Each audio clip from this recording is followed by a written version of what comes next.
بسم اللہ الرحمن الرحیم۔ گزشتہ 75 سال سے ہم کہہ رہے ہیں کہ ہم زندہ قوم ہیں، ہم زندہ قوم ہیں۔ میں اس سے اتفاق نہیں کرتا۔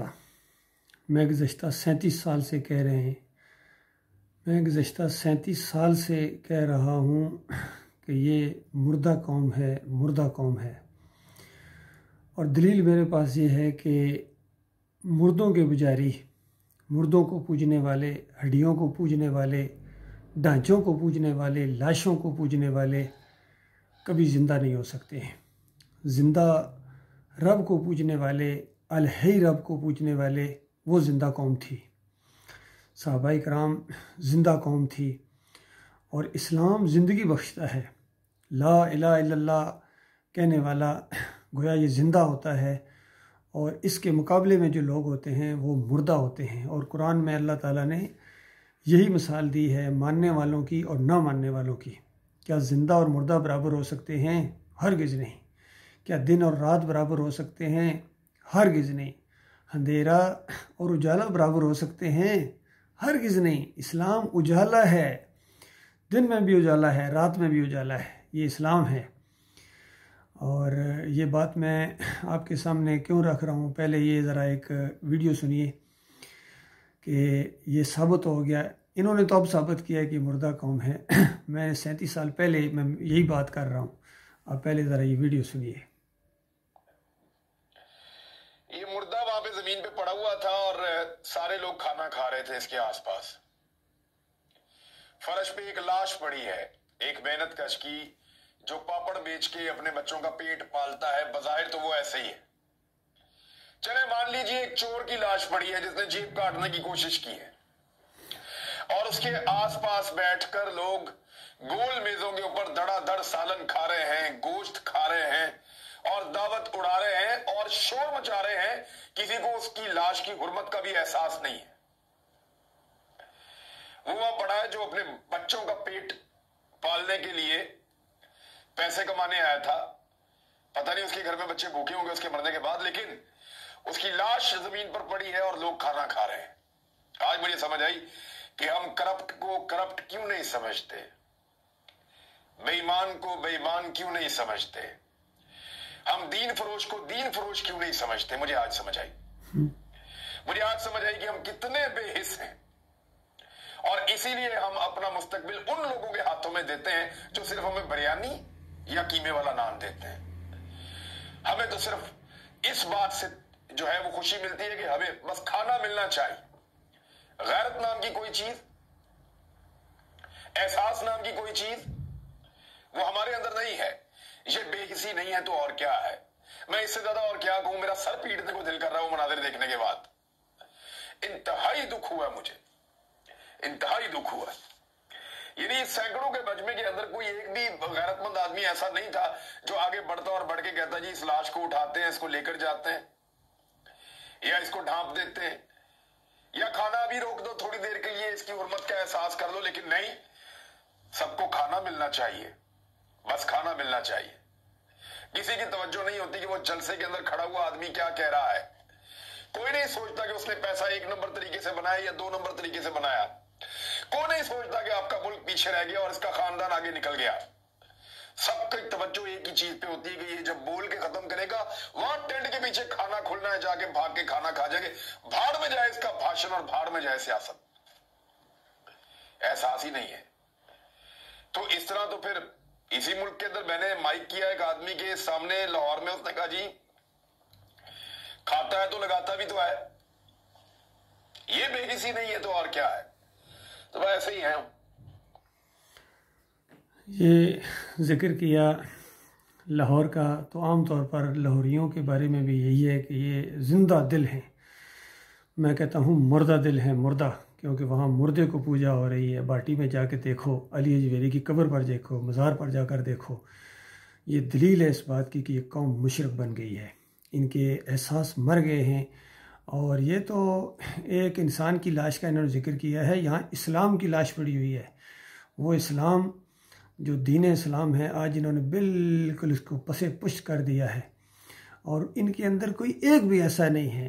بالکل وہی انداز جو اپنے دور میں لوط علیہ السلام نے اس قوم کو کہا تھا حل منکم رجل رشید، اور تم میں کوئی ایک ایسا آدمی نہیں ہے، اور تھوڑا سوجھ بوجھ والا بھی کوئی ایسا آدمی نہیں ہے کہ ان بڑے بڑے بدماشوں کو سمجھائے، اور اتنا بڑا یہ جرم کر رہے ہیں اور کوئی ایک بھی ان پہ ایسا نہیں جس کو احساس ہو۔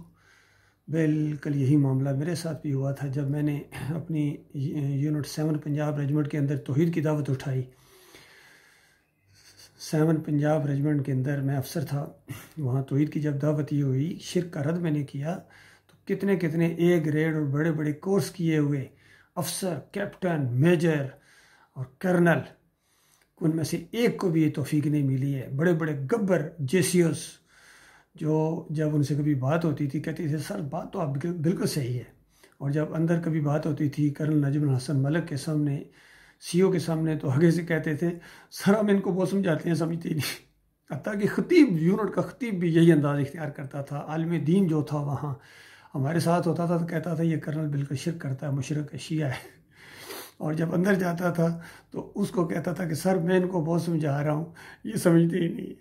تو یہ دوگلی قوم، دوگلی ہر جگہ یہ دوگلے ہیں، اسی وجہ سے ذلت اور خواری ان کے اوپر ہے، کرپٹ سے کرپٹ ترین ان کے اوپر حکمران بنتے چلے آ رہے ہیں، اور دین فروش، اب جس طرح عمران ریاض صاحب کہہ رہے ہیں کہ یہ دین فروش، اور پرائم منسٹر عمران خان صاحب بھی فضل الرحمان کو کہتے ہیں دین فروش، اور پھر یہ خود یہ دونوں عمران انہی دین فروشوں کے پیچھے جمعہ بھی پڑھتے ہوں گے، عیدیں بھی پڑھتے ہوں گے، اور دین کا کام بھی انہی سے کرواتے ہوں گے۔ تو یہ بہت بڑی ہے، ان کے اندر جرت ہی نہیں ہے مشرک کو مشرک کہنے کی، حرام خور کو حرام خور کہنے کی۔ تو لہٰذا یہ سارے حرام خور ہیں، چاہے بریلوی ہوں، دیوبندی ہوں، اہل حدیث ہوں، پاکستانی ملا ہو یا ہندوستانی ملا ہو یا بنگلہ دیش کا ملا ہو یا مکی ہو یا مدنی ہو، یہ سارے کے سارے حرام خوری کے اوپر انہوں نے ایکا کر لیا ہے۔ سارے نماز پڑھانے کے پیسے لیتے ہیں، سارے اذان دینے کے پیسے لیتے ہیں، دین کا سارا کام انہوں نے جو ہے ٹھیکے کے اوپر لیا ہوا ہے، اور سب کے عقیدے کے اندر شرک ہے، اور شرک اللہ کو گالی ہے۔ جس قوم کو اللہ کے گالی دینے کے اوپر اس کی غیرت نہ جاگے، اس کے ایمان کے اندر کچھ ذرا گرمی پیدا نہ ہو، تو وہ اللہ کے ہاں ایک مردہ کی حیثیت ہے، اس کی کوئی حیثیت نہیں ہے۔ تو میرے ایمان کے اندر گرمی پیدا ہوئی تھی جب میں نے یہ اللہ کو شرک ہوتے دیکھتا تھا۔ جب یہ صبح کی پی ٹی پیریڈ میں کہتے تھے دم دم علی علی، نعرہ حیدری، تو جب مجھے یہ بات سمجھ آئی کہ یہ شرک ہے تو میں نے اس نعرے کو کہا نہیں، یہ کیوں اللہ اکبر کا نعرہ لگاؤ، ایک ہی نعرہ ہے، تم سی او کو خوش کرنے کے لیے، کرنل کو خوش کرنے کے لیے معاملہ کرتے ہو، تو اللہ کیا تمہارا کیا بنے گا؟ تو یہ بات وہاں اٹھی۔ تو بہرحال میں اس لیے یہ بات آپ کے سامنے لایا ہوں کہ اللہ کا شکر ہے کہ کچھ تو کسی کو احساس ہوا۔ انشاءاللہ یہ بات بڑھتی جا رہی ہے، آہستہ آہستہ احساس ہوگا، سب کو احساس ہوگا انشاءاللہ، ہماری فوج کو بھی احساس ہوگا، ہمارے دوسرے لوگوں کو بھی احساس ہوگا، توحید کی دعوت اٹھی ہوئی ہے، اور انشاءاللہ ان مسلک پرستوں کو جنہوں نے دین کو بگاڑا ہے، دیکھیے یہ جو سیاسی کرپٹ لوگ ہیں ان بڑے مجرم ہیں، اس کی کوئی شک نہیں ہے، لیکن یہ جو مذہبی کرپٹ ہے نا، جو ان کو تھپکی دیتے ہیں، ان کے ساتھ کھڑے ہو گئے، ان چوروں ڈاکوں کے ساتھ، اصل میں یہ مسئلہ ہے۔ جس طرح ان کے ساتھ یہ کھڑے ہو گئے، اسی طرح یہ جنہوں نے مذہبی کرپشن کی ہے 1400 سال سے، 1300 سال سے، جو آہستہ آہستہ یہ شرک ہے اس قوم کے اندر، عبداللہ بن سبا نے جو شرک کا انجیکشن دیا تھا اس قوم کے اندر، اس تحریک اٹھائی تھی، اور اس کے بعد آج دن تک دین اسلام، اصلی جو دین اسلام ہے توحید والا، رد شرک والا، اس کے اندر انہوں نے جو ہے نا یہ شرک کے انجیکشن دیے ہیں، اور ہر آنے والا شرک ہی کی وکالت کرتا ہے، چادریں چڑھاتا ہے، عرس اور میلے کرتا ہے، نعرے ان کے لگاتا ہے، یا علی مدد، یا رسول اللہ مدد، یا غوث مدد، اور تھپکی دیتے ہیں۔ کسی ایک کے خون کے اندر بھی بل نہیں پڑتا ہے، خون کے اندر یعنی خون نہیں کھولتا ہے، دوڑتا نہیں ان کی رگوں کے اندر، کہ کھاتے کس کا ہیں؟ اللہ کا کھانے کے بعد دوسروں کے گن گانے والوں۔ ہندوؤں کو کافر اور مشرک کہتے ہیں، کیوں؟ مورتی کے سامنے جھکتے ہیں، اور جو قبر کے سامنے جھکے، جو مزار کے سامنے جھکے، وہ عشق رسول ہے، وہ عشق رسول ہے، وہ دیندار ہے۔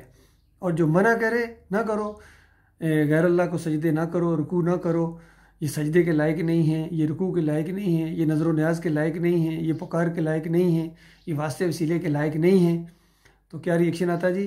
بس جی انتشار پیدا کرنا چاہتے ہیں۔ اس سے تو جناب وہ افراتفری پھیل جائے گی۔ بالکل یہ وہی بات ہے جو فرعون نے کہی تھی کہ اگر یہ دعوت مان لی جائے، یہ جو موسیٰ علیہ السلام کہہ رہے ہیں، تو ملک میں افراتفری پھیل جائے گی۔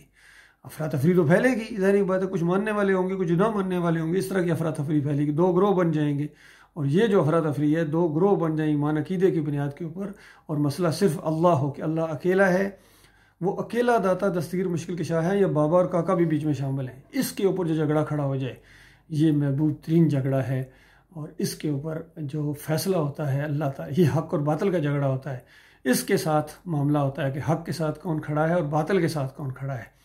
باقی یہ جو جماعتیں آپس میں لگی ہوئی ہیں، یہ سارا معاملہ کر رہے ہیں، یہ کوئی حق اور باطل کی جنگ نہیں ہے، یہ تو 2 باطل آپس میں ٹکرا رہے ہیں، یہ تو جمہوریت کی جنگ ہے، یا کبھی تصوف کی ان کی جنگ رہی ہے، یا جمہوریت کی جنگ ہے، یا پارٹی بازی کی جنگ ہے، یا اسلام آباد کی جنگ ہے، یہ اسلام کی جنگ تو نہیں ہے۔ اس میں تو جو جس طرف بھی ہوگا وہ باطل کے اوپر ہے، جو مارا جائے گا جہنم میں، جو مارا جائے گا جہنم میں۔